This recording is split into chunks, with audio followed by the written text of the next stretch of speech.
أعوذ بالله من الشيطان الرجيم بسم الله الرحمن الرحيم قال المؤلف رحمه الله تعالى ونفعنا به وبعلومه وبأسراره في الدارين آمين يا رب العالمين قال الله تعالى في كتابه الكريم وأصدق القائلين أعوذ بالله من الشيطان الرجيم بسم الله الرحمن الرحيم ولقد أوحينا إلى موسى أن أسر بعبادي فاضرب لهم طريقا في البحر يبسا لا تخاف دركا ولا تخشى.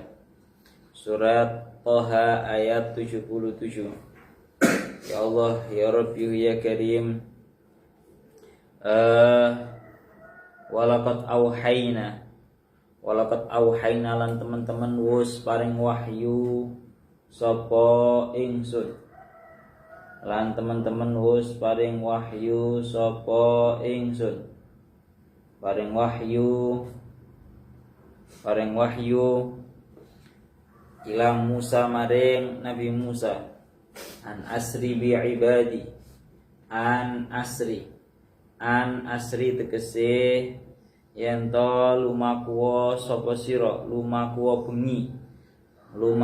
bengi sapa sira Musa.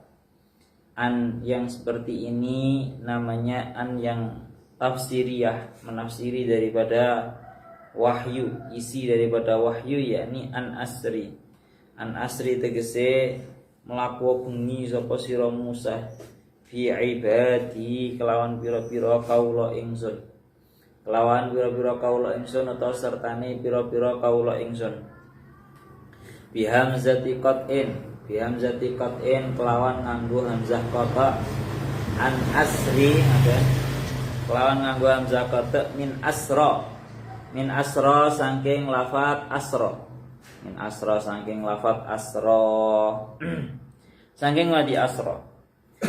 Maknane sami melaku bengi sapa sahas. Wa bihamzati waslin lan kelawan nganggo hamzah wasal kasrin nuni lan kasrain nun. Terus qiraah yang kedua niki jenengan tulis jadinya isri kan, berarti anisri ngoten. Yang tulis anisri min sara saking madi sara, maknane sami melaku bengi. Allah ya Rabbi ya Karim sara yasri sirayatan wa masran fa huwa sarin wa dzaka masriyun isri. Jadi untuk qiraah yang kedua jadinya anisri pakai hamzah wasal dan nun yang pada an tafsiriyah itu dibaca kasrah sehingga bacanya anisri. Ya Allah ya Rabbi ya Karim lughatan utawi bihamzati qat'in lan bihamzati waslin iku lughat loro. Asra ya Allah asra kalian sara niki iku lughat loro. Aisir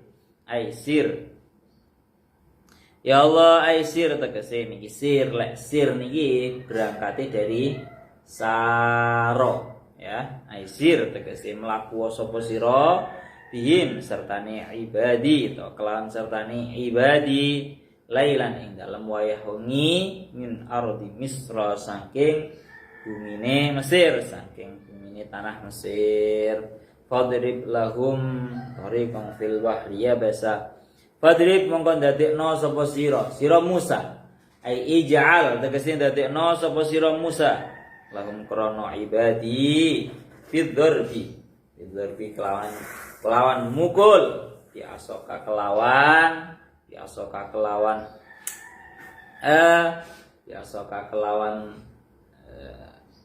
tongkat sira. Ya Allah ndadekake torikon ing dalan sing sifate fil bahri ing dalam segara.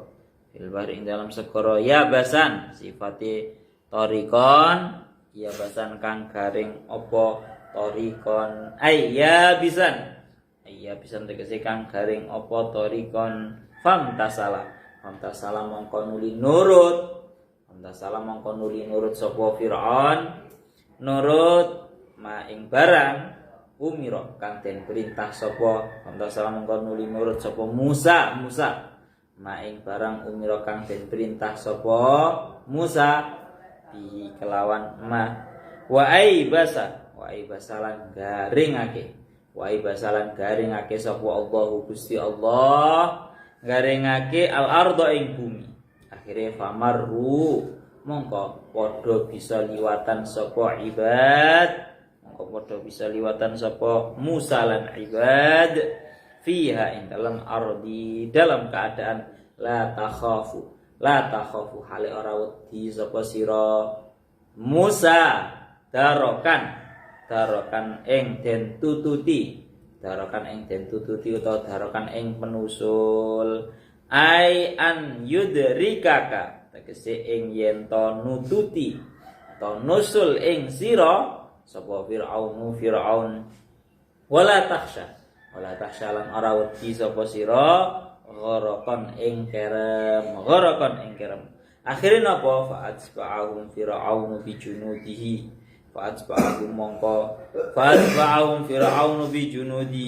bijunudihi faghashiyahum minal yammi ma ghashiyahum. Surat Thaha ayat 78. Fa'atba'ahum mongko nuli ngenut bureni ing Musa wa man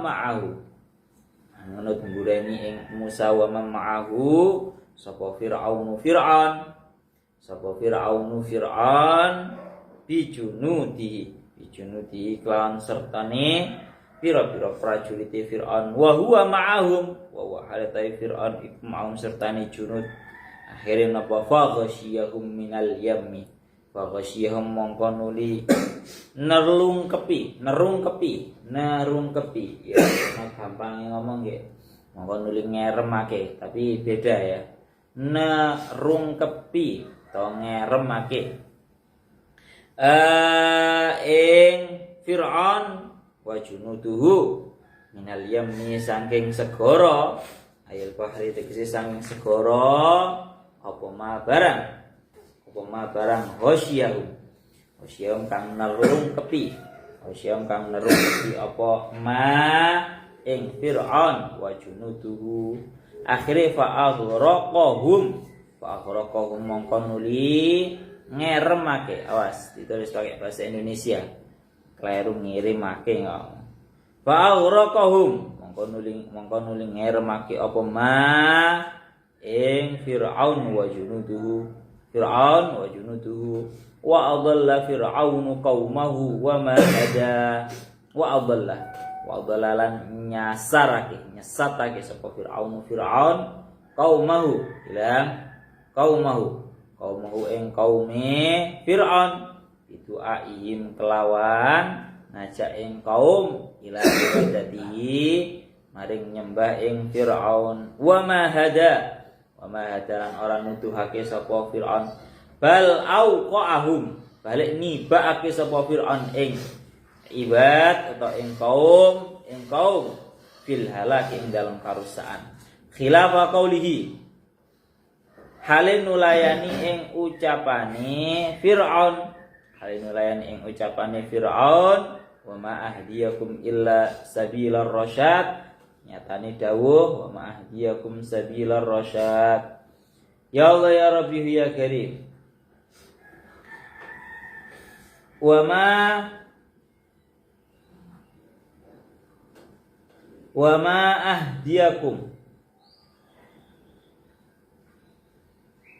ma ahdiyakum lan niki ucapane Fir'aun nggih ya Allah ya Rabbi ya Karim wa ma ahdikum illa sabilar rasyad wa ma ahdikum lan orang nuduhake sapa ingsun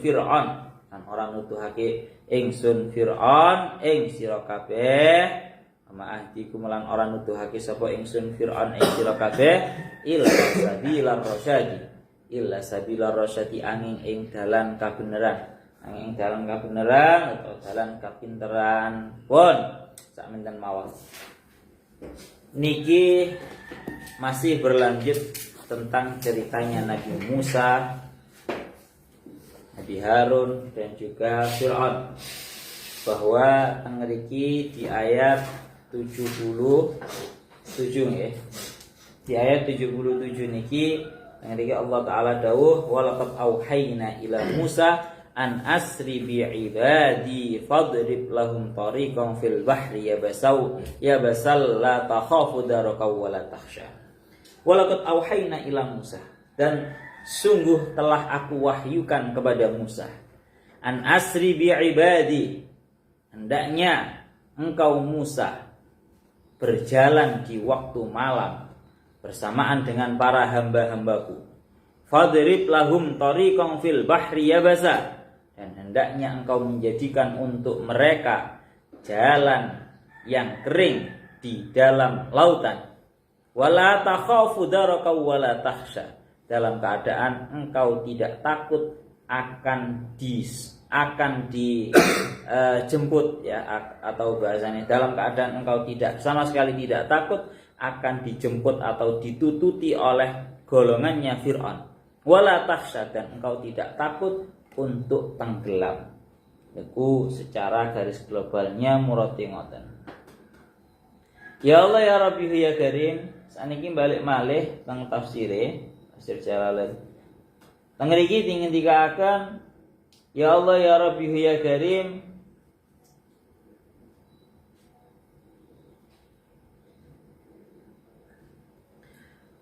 walaqad auhayna ila Musa an asri bi ibadi. Ya, dan sungguh kami telah memberikan wahyu terhadap Musa an asri bi ibadi, hendaknya engkau berjalan di waktu malam besertaan dengan para hamba-hambaku. Bi hamzati qat'in, lafaz asri itu qiraahnya bisa dua. Qiraah yang pertama menggunakan hamzah qata' dari lafaz asra, min asra. Dari lafaz asra yusri isra'an wa masron bahwa musrin asroi fahuwa musrin wa dzaka musron asri la tusri musron. Yes, iki asra itu wis padha ambek Isra Mi'raj itu. Ini qiraah yang pertama. Jadi an asri qiraah yang pertama. Wa bi hamzati waslin wa kasrin nuni min sara lughatan, dan menggunakan hamzah wasol dan juga di kasroh nunnya diambil dari madi saro. Ya, ini merupakan dua lughat yang maknanya sama, berjalan di waktu malam maknanya.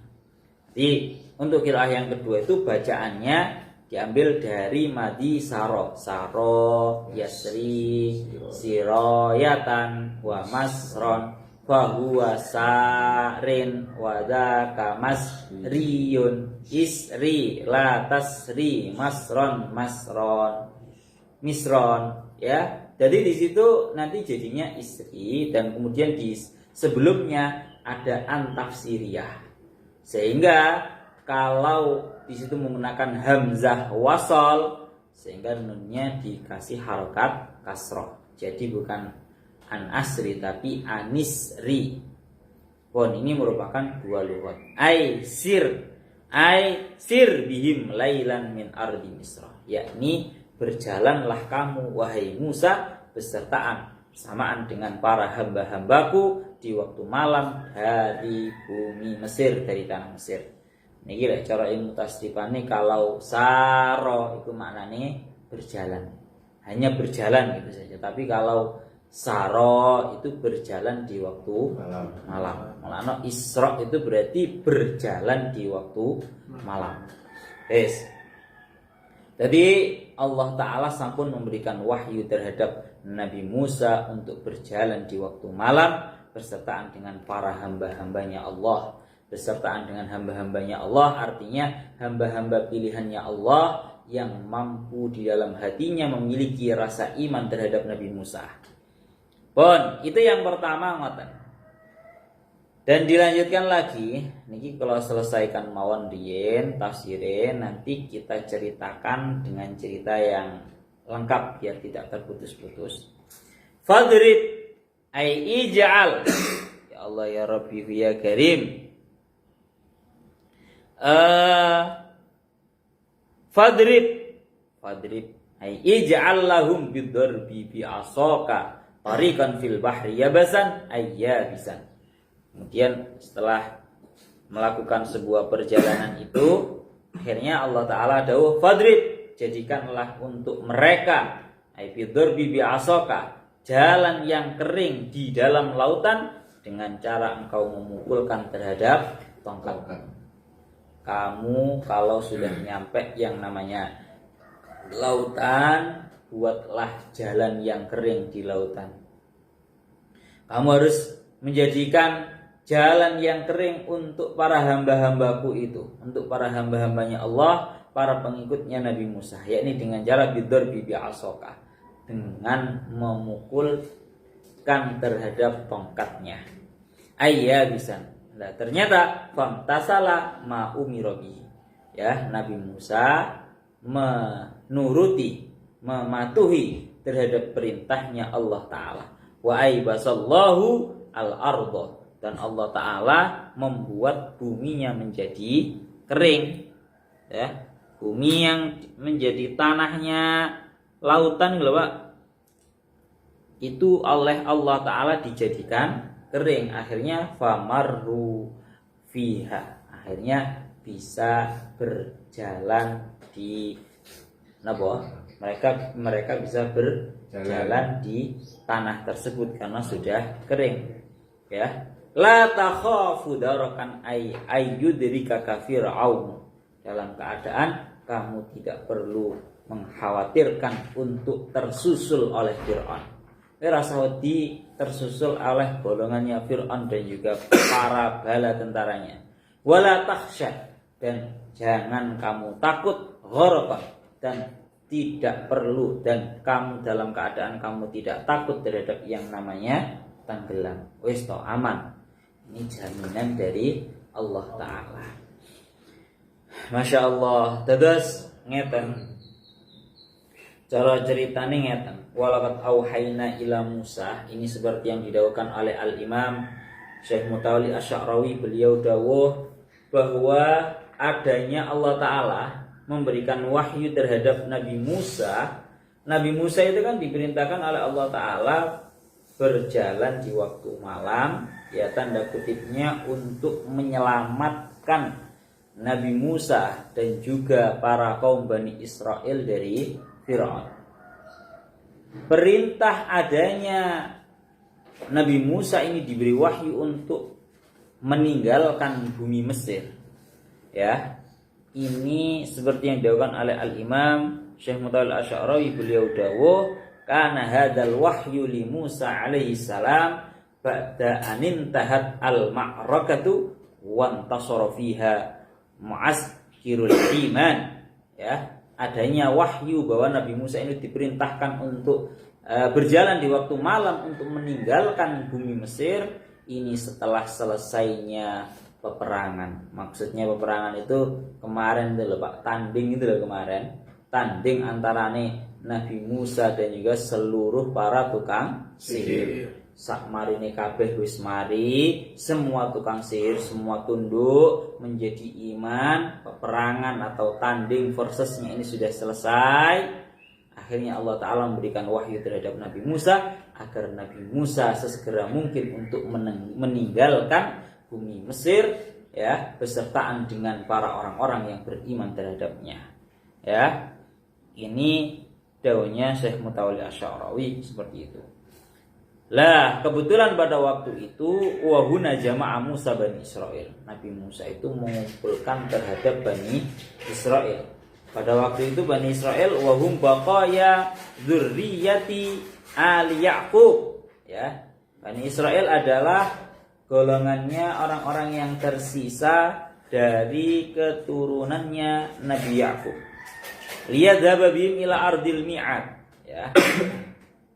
Supaya Nabi Musa ini bersertaan dengan Bani Israel, orang-orang yang mengikutinya itu, supaya segera berangkat menuju ardil mi'ad ataupun bumi yang telah dijanjikan oleh Allah Ta'ala.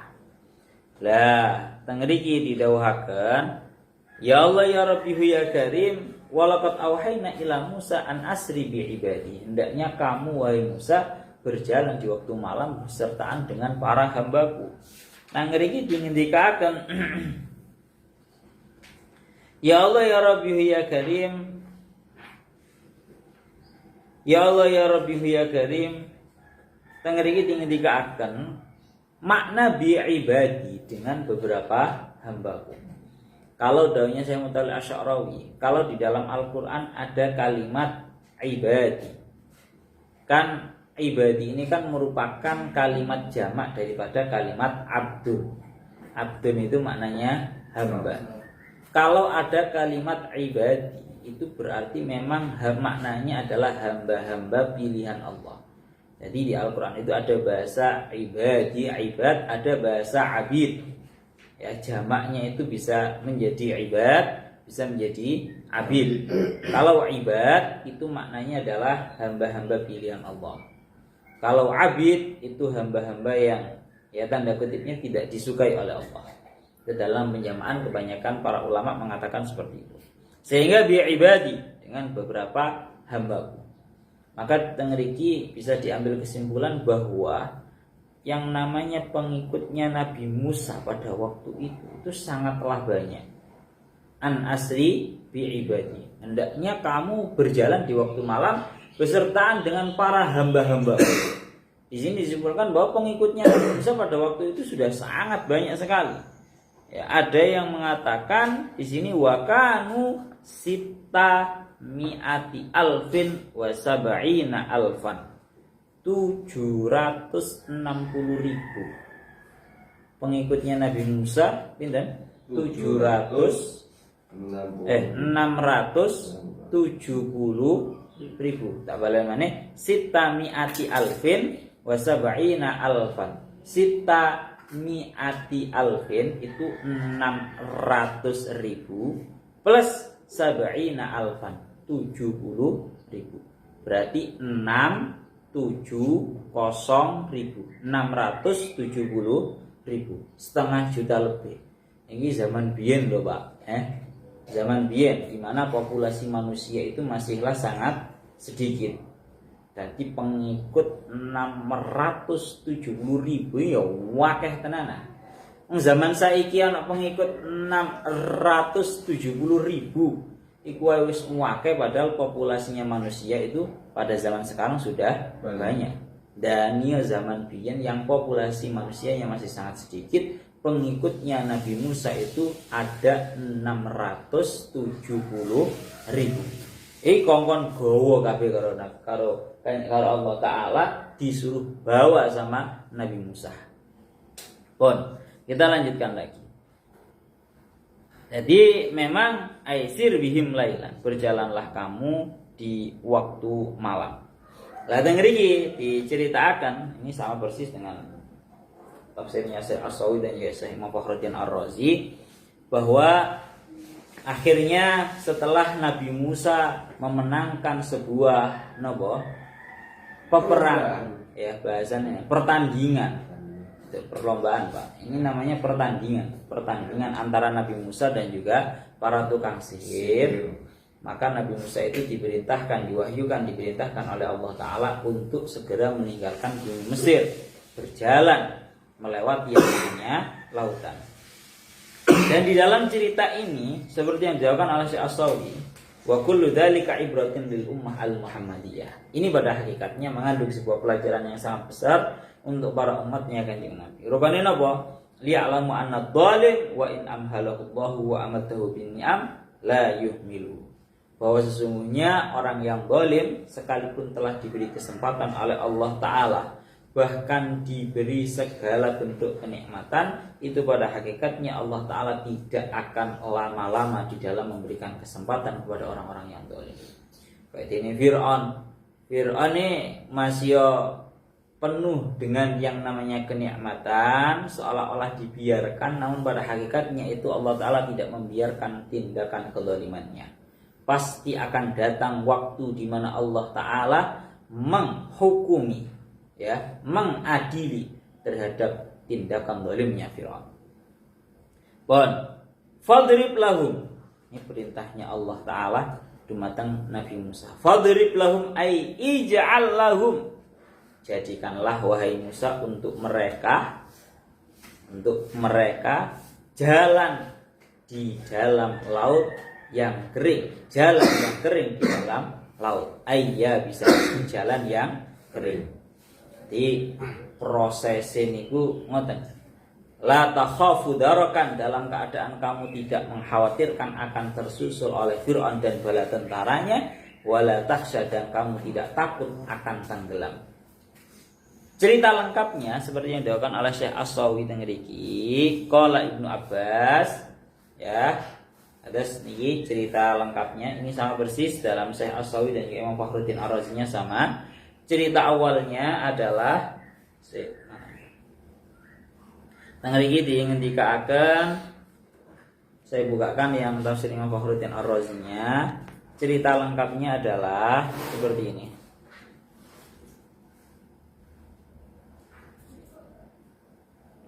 Cerita lengkapnya adalah pundi wau ya Allah ya Rabbihu ya Karim. Qala Ibnu Abbas nih ya. Imam Ibnu Abbas dawuh, lama amarallahu ta'ala Musa, tatkala Allah Ta'ala memerintahkan terhadap Nabi Musa ayat ta'abi qaumihi al-bahra, agar Nabi Musa itu melewati, mengarungi besertaan dengan kaumnya Nabi Musa, mengarungi terhadap lautan. Wa kana Musa alaihissalam wa banu Israil ista'aru min qaumi Fir'aun al-hula wad dawab li'idin yakhrujuna ilaihi fa kharaja bihim laila. Ya, akhirnya Nabi Musa ini keluar besertaan dengan para pengikutnya, keluarnya di waktu malam. Didahulukan oleh Imam Fakhruddin Ar-Razi, kenapa kok Allah Ta'ala memerintahkan keluarnya itu di waktu malam? Alasannya adalah karena kalau di waktu malam, hikmahnya itu yang pertama, tatkala para pengikutnya Nabi Musa itu berkumpul di waktu malam, maka ayyakuna ijtima'uhum la bimasyhadin minal adu fala yamna'uhum an istiqmali muradihim, agar tidak terlihat oleh para musuh. Karena di waktu malam kebanyakan orang itu lengah, lagi santai-santainya. Jadi ini diperintahkan untuk di waktu malam. Hikmah yang pertama, agar tidak terlihat oleh para musuh. Hikmah yang kedua, agar para Nabi Musa dan juga para pengikutnya juga tidak melihat musuh. Paham ora? Agar tidak terlihat musuh dan agar tidak melihat terhadap musuh. Karena apa? Tengriki dikhawatirkan, karena andaikan para pengikutnya Nabi Musa itu melihat terhadap Fir'aun dan juga bala tentaranya yang begitu banyak, berkali-kali lipat daripada jumlahnya Nabi Musa dan juga para pengikutnya, dikhawatirkan akan menjadi takut. Paham ya? Jadi agar tidak terlihat musuh dan juga agar tidak melihat musuh. Bon, niku ngoten. Kemudian dilanjutkan, setelah Nabi Musa menerima wahyu ini agar berjalan di waktu malam sesegera mungkin untuk meninggalkan tanah Mesir, akhirnya Nabi Musa dan juga seluruh bala tentaranya, maksudnya para pengikutnya dari golongan Bani Israel yang jumlahnya ada 670.000,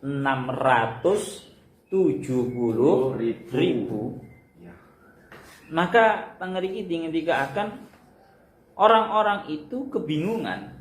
Napa orang-orang itu kebingungan. Wa qad kana Yusuf alaihi salam ahida ilaihim inda mautihi ay yakhruju bi idamihi ma'ahum min Misra. Di cerita lengkapnya niku adalah dulu Nabi Yusuf itu telah membuat janji dengan Nabi Musa dan juga semuanya bahwa walaupun dikuburkan di negara Mesir, tapi nanti minta tolong agar tulang belulangnya Nabi Yusuf itu agar dikeluarkan daripada tanah Mesir. Ini cara bahasa kasar ngomong, ini merupakan janjinya Nabi Yusuf. Ya lo tolong engkau tulang belulangku keluarkanlah dari tanah Mesir. Maka dilanjutkan, akhirnya falam yakhruju biha, ya falam yakhruju biha. Akan tetapi mereka itu tidak keluar membawa tulang belulangnya Nabi Yusuf. Fatahayyara al-qaum, maka orang-orang itu menjadi bingung. Artinya tidak tahu arahnya kemana, seperti yang dilakukan oleh Syekh As-Sawi, ini bahasanya beliau. Wa kana Yusuf ahida ilaihim inda mauti ayakhruju bi'idhamihi ma'ahum min Misra. Jadi janjinya Nabi Yusuf adalah agar mereka mau mengeluarkan terhadap tulang belulangnya Nabi Yusuf dari Mesir. Tapi falam ya'rifu makanaha, tapi orang-orang itu tidak mengetahui di mana tempat tulang belulangnya Nabi Yusuf. Akhirnya hatta dallathum 'alaiha ajuzun, sehingga mereka semua itu bertemu dengan seorang nenek-nenek yang menunjukkan mereka atas tulang belulangnya Nabi Yusuf. Fa'akhuduha, setelah ditunjukkan oleh nenek-nenek itu, ditunjukkan tempatnya tulang belulangnya Nabi Yusuf, karena memang ini misi besar yang dipasrahkan oleh Nabi Yusuf agar tulang belulangnya itu dibawa keluar dari Mesir. Setelah ditunjukkan sama seorang nenek-nenek ini tahu posisi tempat tulang belulangnya Nabi Yusuf. Akhirnya diambil. Seraya Nabi Musa berkata, utlubi minni syai'an. Mbah, cara bahasanya. Mbah, jenengan sampun memberikan tahu kepada kita tempat tulang belulangnya Nabi Yusuf hingga kita mampu berhasil mengambil dan berhasil membawanya. Saya beri satu permintaan, cara bahasa kasarane ngomong. Aku njaluk napa mawon monggo, Mbah. Akhirnya faqalat aku ma'aka fil jannah. Aku gak njaluk apa-apa le. Cara mature nang Nabi Musa. Aku ma'aka fil jannah. Aku gak njaluk apa-apa, Nabi Musa. Permintaan saya cuma satu. Aku ma'aka fil jannah. Saya mau membersamaimu tatkala besok di surga. Kayak iyono aku jaminan sok nang surga, aku iso mlebu surga bareng karo sampean wahai Nabi Musa. Iki penjalukane mbah-mbah sing telah menunjukkan tempat tulang belulangnya Nabi Yusuf, ditunjukkan kepada Nabi Musa agar dibawa keluar dari tanah Mesir. Ini tulang bahas masalah mbah-mbah. Lah iki lho Pak, permintaane wong-wong sing ikhlas ya ngene iki Pak, orang njaluk dunya, orang njaluk apa-apa. Jaluke niku napa? Bersama dengan Nabi Musa besok di surga. Pun ini kalau tafsir Fakhruddin Ar-Razinya juga ada cerita lagi nih nanti. Kita lanjutkan konsen ke ceritanya Nabi Musa nih. Akhirnya ya Allah ya Rabbi ya Karim, setelah mendengarkan permintaan daripada seorang nenek-nenek yang telah menunjukkan tulang belulang terhadap mereka, tulang belulangnya Nabi Yusuf, akhirnya falamma kharaju tabi'ahum Fir'aun. Tatkala Nabi Musa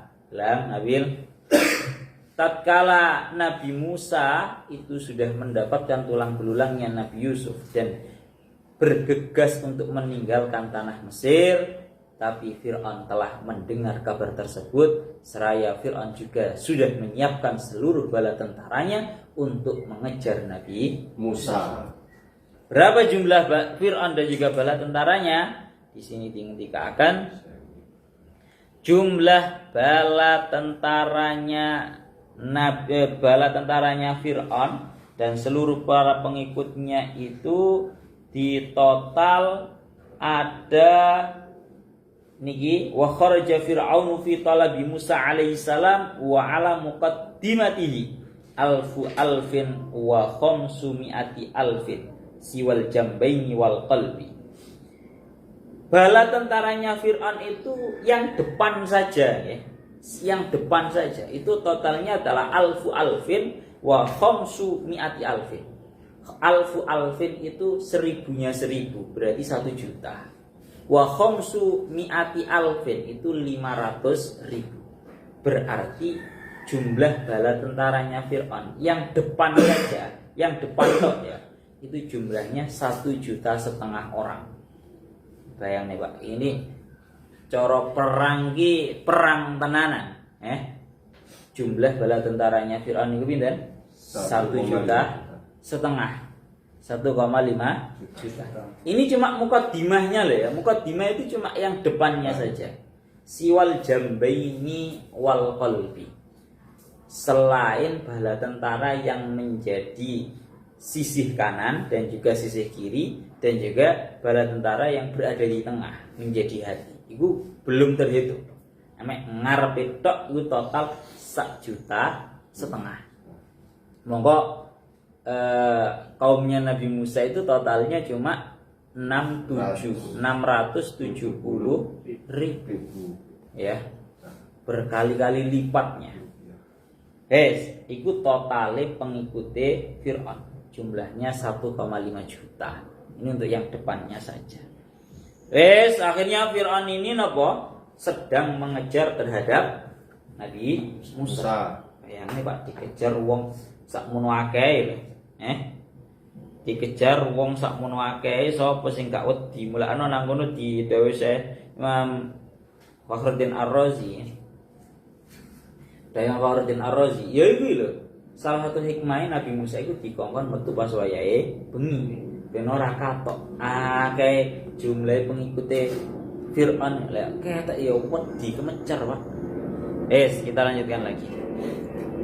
Dan ini falam mantaha Musa ilal bahri qala hahuna umirtu. Tatkala itu dikejar oleh para bala tentaranya Fir'aun, ini Nabi Musa dan juga para pengikutnya juga sudah bergegas untuk berjalan dan sedikit berlari, dan di belakangnya ada kejaran daripada Fir'aun dan juga seluruh bala tentaranya, hingga Nabi Musa sedang dalam keadaan terkepung, yaitu di depannya sudah ada yang namanya lautan. Ngarep lautan mburi bala tentarane Fir'aun. Cara akali menungso ngono ya putus asa, Pak. Ini sudah dalam keadaan terhimpit. Ngarep iki ora iso mlaku, mburi iki bala tentaranya Fir'aun. Akhirnya nabahuna umirtu. Dawuhnya Nabi Musa, ya memang disinilah aku diperintahkan oleh Allah Ta'ala. Summa qala Musa alaihi salam lil bahri infalik atau infalik fa'abah. Jadi Nabi Musa niku tatkala sudah berada di depannya lautan, Nabi Musa langsung berkata kepada lautan, infalik, terbelahlah kamu wahai lautan. Lautan miao, cara bahasa Jawa nih. Lautan miao, terbelahlah kalian semua, kamu wahai lautan. Tapi fa'abah, laut iki ora miami, miak. Ya, piye Pak awake dikon miak lautan, ora miak. Dan ini dilakukan berkali-kali katanya. Fa'aba, tidak mau, fa'auhallahu ilaihi anidrib bi asaqal bahar. Maka akhirnya Allah Ta'ala memberikan wahyu terhadap Nabi Musa bahwa pukulkanlah tongkatmu kepada laut. Niki pelajarannya nopo?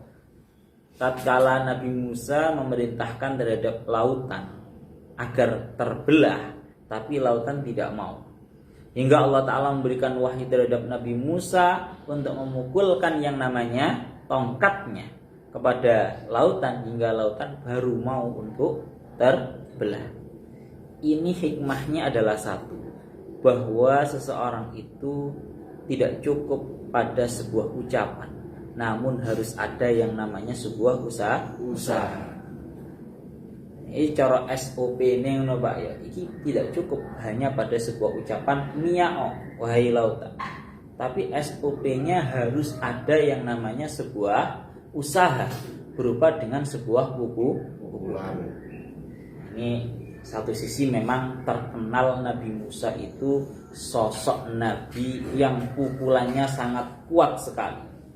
Diceritakan Nabi Musa itu pernah memukul terhadap batu, yang batu itu memiliki, ya tanda kutipnya, pernah memiliki kesalahan terhadap Nabi Musa, yaitu membawa bajunya Nabi Musa. Akhirnya dipukul sama Nabi Musa sampai yang namanya batu itu membekas. Waktu yang kayak tepung loh Pak, dipukul itu sampai menjadi apa bahasanya? Kayak setengah dekok ono iki lho. Ora sampai pecah, ya sampai membentuk pukulannya Nabi Musa. Sekali lagi, setelah Nabi Musa itu diperintahkan oleh Allah Ta'ala, anidrib bi'asakal bahar, pukulkanlah dengan tongkat kamu lautan tersebut. Akhirnya baru lautan mau untuk terbelah, mau untuk miak. Dilanjutkan lagi tengeriki, ya Allah ya Rabbi ya Karim, fa'auhallahu ilaihi anidrib bi'asakal bahar fadarabakan falaq. Lautan cuma menjadi terbelah begitu saja. Faqala lahum Musa alaihissalam udkhulu fihi. Akhirnya Nabi Musa, yang namanya seorang pemimpin, ya ini lautan sudah terbelah, wahai kaumku, wahai Bani Israel, masuklah kalian semua ke lautan yang sudah terbelah itu. Akhirnya para kaum pun berkata, kaifa wa arduhu ratbatun, bagaimana mungkin kami bisa melewati lautan yang walaupun sudah terbelah tapi lautan tersebut tanahnya masih basah. Cara bahasanya apa, Pak? Sik ledok. Lah dilewati wong sakmono akeh, tanahnya sik ledok, lah terus piye? Ora iso lewat.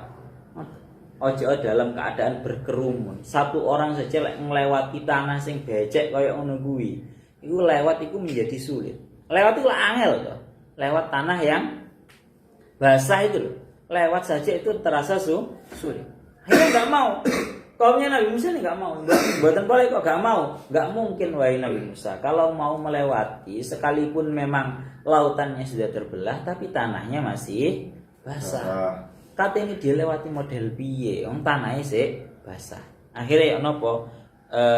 Ya Allah fada Allahu fahabat alihimus sabah. Hanya berdoa kepada Allah Ta'ala Nabi Musa, ya Allah tolong jadikanlah tanahnya itu menjadi kering. Hanya Allah Ta'ala mengutus yang namanya sebuah sabah ataupun sebuah angin kencang yang membuat tanahnya menjadi kering. Jadi prosesnya itu panjang, Pak. Pertama lautan dibelah.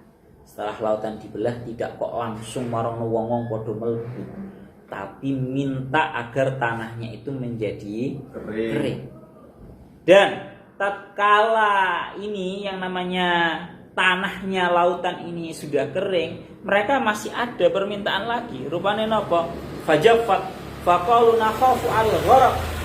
Sakmarine tanah iku kering, para pengikutnya Nabi Musa iki sik ora gelem ndang-ndang mlebu.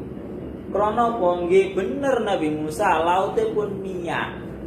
Marengaken tanahe wis garing.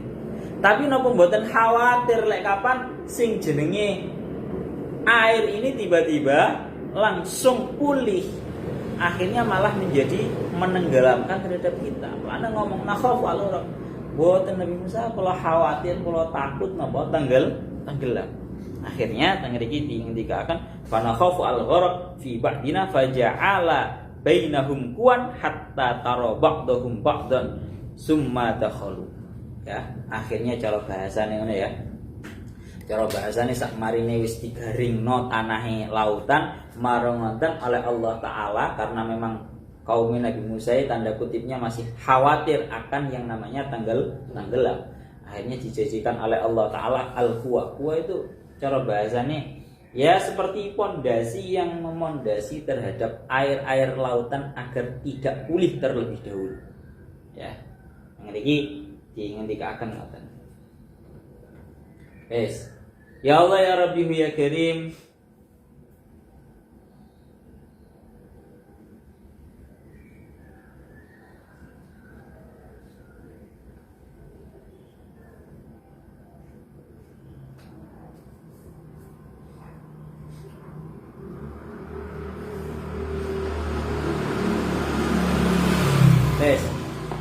Jadi mang ya, prosesnya itu bukan hanya lautnya dibelah.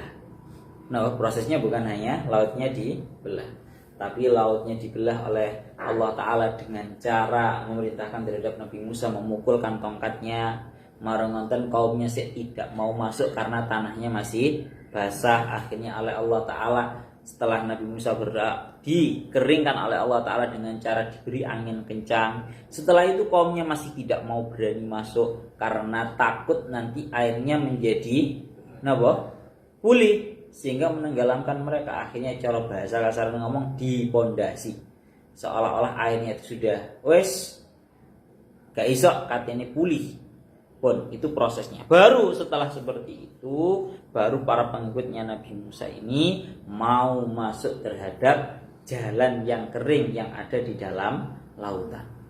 Tengah lagi tinggal dia akan. Akhirnya hatta jawaz al-bahra, sampai Nabi Musa dan seluruh para pengikutnya itu melewati lautan. Lewat kabeh. Para pengikut yang jumlah totalnya itu ada 670.000 itu lewat di sana, lewat lautan kabeh. Akhirnya fa'aqbala fir'aunu ila tilkat turuq. Yang namanya Fir'aun dan seluruh bala tentaranya tadi yang jumlahnya ada 1,5 juta itu, yang cuma depannya tok, itu juga mencoba untuk mengikuti Nabi Musa hingga mereka itu juga ikut masuk ke dalam lautan. Jalan yang ada di laut.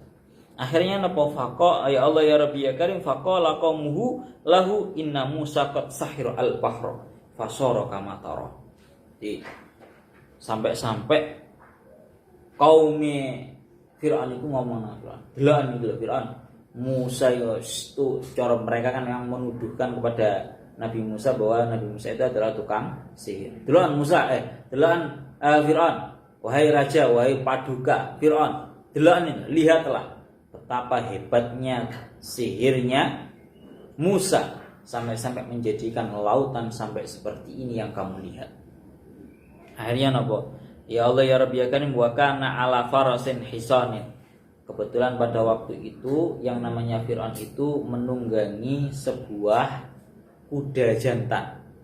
Ya. Wa aqbala Jibril alaihi salam ala farasin unsa fi salasatin wa salasina minal malaikah. Fasara Jibril alaihi salam baina yaday Fir'aun wa absara al-hisan al-faras al-hajar faktahama bi Fir'aun ala jarihi wa sahat al-malaikatu finnas. Ilang riki tinggal dilakan niki cara bahasane aqbala Jibrilu ala farasin unsa fi salasatin wa salasina minal malaikah. Fasara Jibrilu baina yaday Fir'aun fa absara al-hisan al-farasa faktahama bi Fir'aun. Jadi intinya fasahat al-malaikatu bil kibti al-hiku.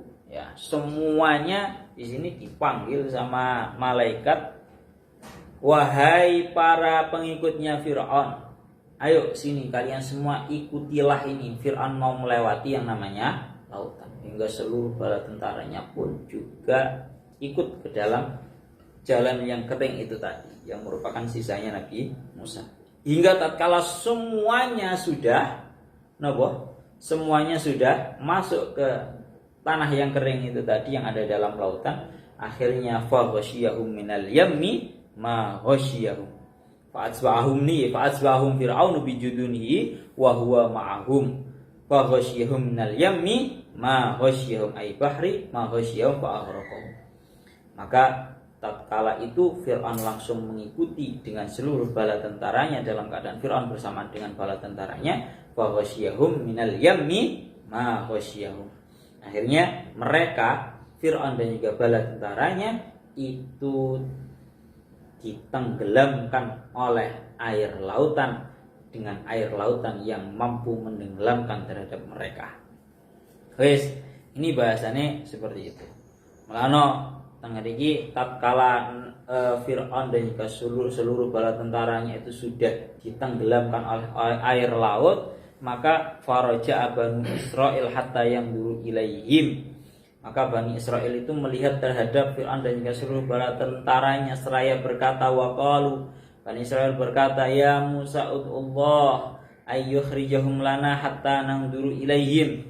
Ya Allah ya Rabbi ya Karim, Bani Israel itu ketika melihat Fir'aun dan seluruh bala tentaranya itu tenggelam, itu matur terhadap Nabi Musa, wahai Nabi Musa, tolong keluarkanlah mereka dari lautan agar kita itu bisa melihat mereka. Artinya agar kita itu bisa mendapatkan harta jarahan mereka.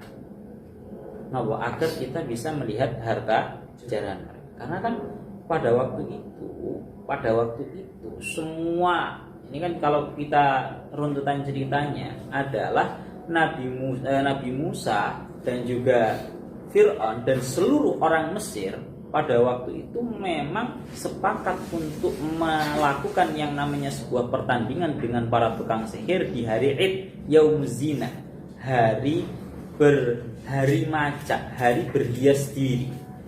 Maka diceritakan pada waktu itu semua orang Mesir pada waktu itu memang sedang dalam keadaan memakai seluruh perhiasan yang mereka miliki. Sing duwe mas-masan yo gawe mas-masan, sing duwe apapun yang ada di badannya itu memang pada hari itu adalah hari rayanya mereka.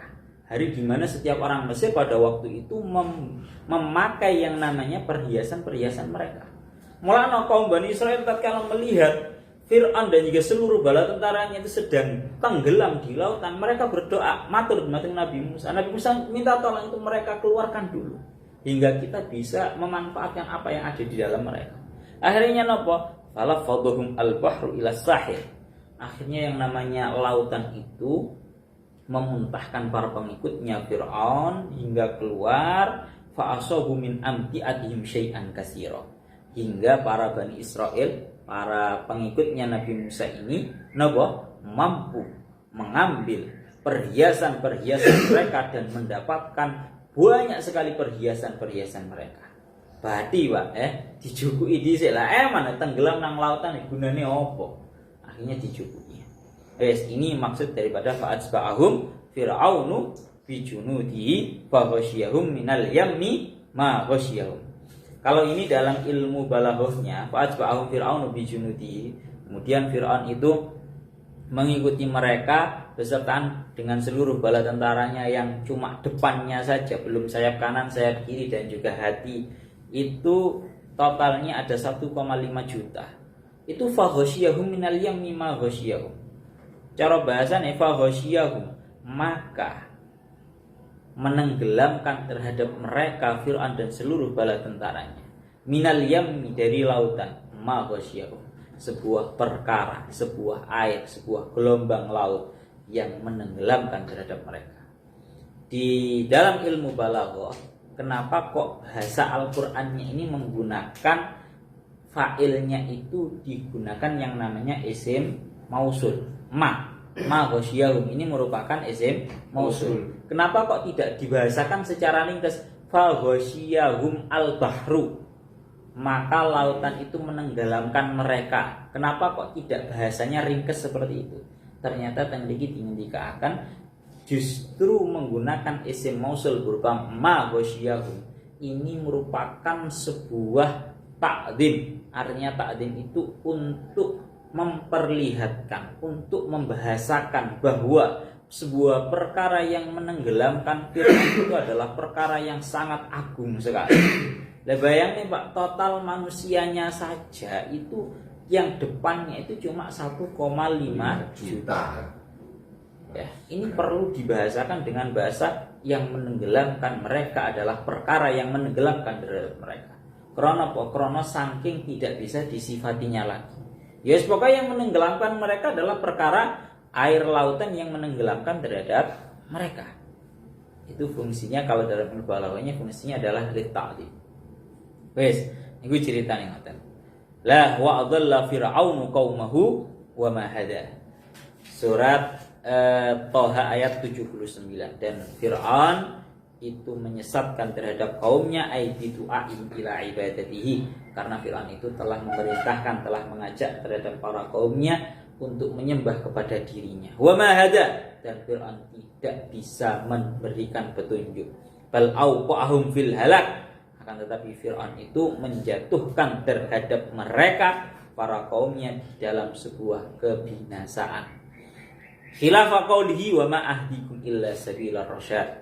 Ini untuk menjawab terhadap ucapannya Fir'aun yang mengatakan wa ma ahdikum illa sabilar rasyad. Fir'aun itu memerintahkan terhadap kaumnya agar mereka menyembah terhadap dirinya, tapi dengan gagahnya Fir'aun itu ngomong wa ma ahdikum illa sabilar rasyad, dan tidaklah aku menunjukkan kepada kalian semua kecuali kepada jalan kebenaran. Iki omongannya Fir'aun. Akhirnya dijawab oleh Allah Ta'ala wa adalla fir'aunu qaumahu wa ma hada. Fir'aun itu hanyalah menyesatkan terhadap para kaumnya dan tidak mampu menunjukkan terhadap mereka. Kesimpulannya siji seperti yang didawuhkan oleh Syekh Mutawalli Asy'arawi dari ceritanya Nabi Musa. Bayang nih. Masya Allah, ya Allah ya Rabbi ya Karim. Bayangkan tatkala Nabi Musa melakukan sebuah perjalanan hendak meninggalkan bumi Mesir, hingga di belakangnya itu dikejar oleh golongannya Fir'aun dan seluruh bala tentaranya yang jumlahnya berkali-kali lipat. Hingga yang namanya Nabi Musa dan seluruh bala tentaranya itu berada dalam kondisi yang terhimpit, berupa di depannya itu lautan, di belakangnya itu bala tentaranya Fir'aun. Secara nalarnya manusia pada waktu itu para pengikutnya Nabi Musa itu berkata kepada Nabi Musa,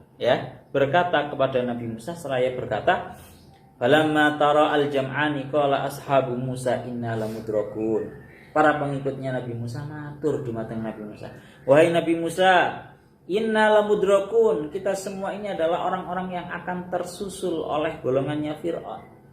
Pripun niki Nabi Musa ngarep laut mburi pengikuti Fir'aun dan seluruh bala tentaranya. Innala mudrakun, kita semua akan tersusul oleh mereka.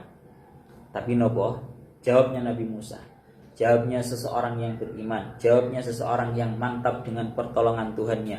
Qala kalla inna ma'iya rabbi sayahdin. Nabi Musa menjawab secara tegas. Qala, Nabi Musa berkata, kalla, kamu semua jangan takut, jangan seperti itu, jangan takut, jangan galau, jangan risau, jangan takut. Inna ma'iya rabbi, sesungguhnya bersamaan denganku Tuhan. Sesungguhnya Tuhanku akan terus selalu membersamai terhadapku. Sayahdin, Allah Ta'ala akan memberikan petunjuk kepadaku jalan keluarnya bagaimana. Inilah jadi hikmah yang terbesar seperti yang didawuhkan oleh Imam Fakhruddin Imam Syekh Mutawalli Asy'arawi, hadza hukmul qadaya al-basyariyah al-mun'azila an rabbil bashar. Ya, tangga iki akan amma fi nadharil mu'min falaha hal. Bahwa seorang manusia itu dalam seluruh kondisi dan permasalahan yang menghimpit terhadap dia, yang seringkali manusia itu sampai berkata kepada dirinya sendiri, lek masalah koyo ngene aku dhewe ya ora ngerti jalan keluar piye. Kadang kan ngono to, Pak. Lek masalah koyo ini aku gak mampu ngatasi piye, gak ngerti jalan keluar mbuh. Maka kalau orang mukmin pasti meyakini kepada dirinya bahwa ini pasti akan ada jalan keluarnya. Minimal berkata seperti yang dikatakan oleh Nabi Musa, kalla inna ma'iya rabbi sayahdin. Sungguh besertaan denganku Tuhanku. Allah Ta'ala selalu membersamaiku. Artinya ya napa? Li'anna qadayahu laysat bi ma'zilin an rabbihi wa khaliqi. Karena seluruh permasalahannya itu tidak akan lepas daripada sosok yang telah menciptakannya, sosok Tuhan. Kalaupun sering matur bolak-balik, awak dheweku ojo sampai memiliki keyakinan bahwa kita di dalam menjalani hidup ini dengan kekuatan kita sendiri, dengan usaha kita sendiri. Akan tetapi yakinilah bahwa kita di dalam menjalani kehidupan ini tidak dengan kekuatan kita, tidak dengan usaha kita, akan tetapi dengan pertolongannya Allah Ta'ala. Karena tatkala seorang manusia itu berkata bahwa aku hidup dengan usahaku, aku hidup dengan kerjaku, dan seterusnya, maka itu namanya dia sedang membatasi keluasan kekuasaannya Allah.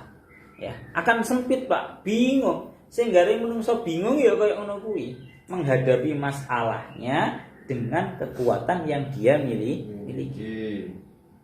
Lalu dilanjutkan, li'annahu mu'minun hina tusibhu musibatun aw yamassu makruhun yang duru fa idza rabbuhu yar'ahu fayalja'u ilaihi wa yartahu fi kanafi.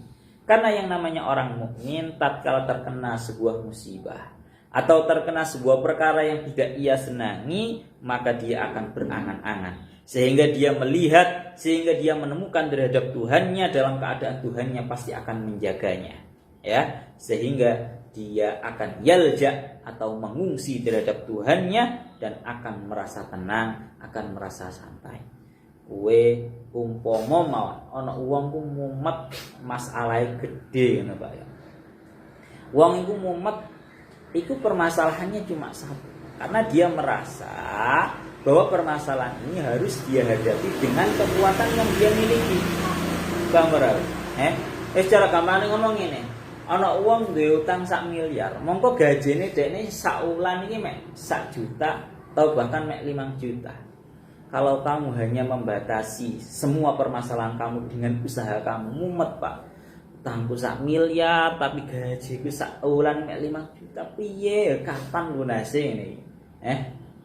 Ini kalau dibatasi dengan kekuatan manusia.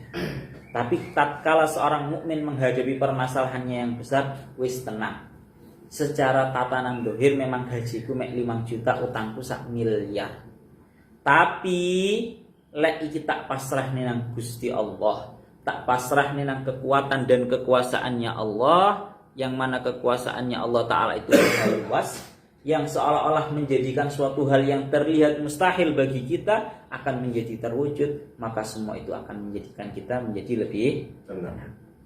Maka sama lalu memang ya, kalla inna ma'ya rabbi sayahdin. Santai Pak, awak dewi selalu akan dibersamai oleh Allah Ta'ala bagaimanapun kondisinya. Allah Ta'ala yang akan menunjukkan kepada kita jalan keluarnya. Oleh karena itu dalam pepatah Arab itu ada sebuah pepatah Arab berbunyi la karob wa anta rob. La karob wa anta rob. La karob, tidak akan ada yang namanya rasa galau, rasa risau kepada kita di dalam hati kita wa antarab, dalam keadaan engkau ya Allah merupakan seorang Tuhan, merupakan sosok Tuhan kami. Wis pokoke lek sik pangeran iku Gusti Allah Pak, gak perlu galau awake. Ora perlu. Wa madama liya rabbun alja'u ilaihi falaysa hunaka mu'addalatun al mu'addalatu fi man laysa lahu rabbun yalja'u ilaihi. Pokoknya selagi aku punya sosok Allah sebagai Tuhanku, maka tidak akan ada istilah sebuah permasalahan itu sulit. Permasalahan itu sulit hanya bagi orang-orang yang tidak memiliki Tuhan. Yes ya, niku tegasnya seperti itu. Pon ya Allah ya Rabbi ya Karim, melakno sering toh dingendikaken. Sering kalau ngomong bahwa likulli syai'in idza faraqtahu iwadu wa laysa lillahi in faraqta min iwadi. Ya, likulli syai'in idza faraqtahu iwadu. Setiap segala sesuatu yang kamu kehilangannya, niscaya pasti akan ada gantinya. Tapi walaysa lillahi in faraqta min iwadi. Tapi kalau kita sudah kehilangan Allah Ta'ala, maka nggak ada gantinya. Enek tak gantine Gusti Allah, ra enek Pak. Nikmatan itu ceritanya ngoten. Ya, jadi kondisi terhimpit pun kelas bolak-balik matur dumateng ade kabeh. Intinya kita jangan sampai membatasi kehidupan ini hanya dengan usaha dan kemampuan kita. Tapi hadapilah kehidupan ini, bahwa kehidupan ini tidak kita hadapi dengan usaha dan kemampuan kita, tapi kita hadapi dengan pertolongannya Allah Ta'ala. Semua akan terasa mudah. Itu yang perlu benar-benar kita tancapkan dalam hati ini. Dan seringkali niki yang perlu kalian garis bawahi. Niki sing pengen bolak-balik kalau pengen sampai nih. Awak dhewe lak sering toh Pak krungu wong-wong iku ngomong bahwa Allah Ta'ala tidak akan menguji hambanya di luar kemampuannya. La yukallifullahu nafsan illa wus'aha. Ya kan? Kita sering kan mendengar ucapan orang-orang yang seperti itu. Tapi pernah gak sih awakmu menghadapi sebuah masalah di mana kamu sendiri itu merasa bahwa kamu itu mentok, pun boten ngertos Gusti ini solusine piye, kalau wis buntu wis ndak mampu bisa. Kamu tahu pernah mengalami permasalahan yang seperti itu? Tahu tuh, menghadapi masalah yang kita sendiri itu nggak tahu jalan keluarnya gimana, kita harus gimana, itu mentok. Lah monggo koyo ngono kuwi itu permasalahan yang sifatnya masih dalam kemampuan kamu atau sudah di luar kemampuan kamu. Lek permasalahan koyo ngono kuwi kira-kira lho masih di dalam kemampuan kamu atau sudah di luar kemampuan lek modele koyo ngono kuwi. Jelas di luar kemampuan.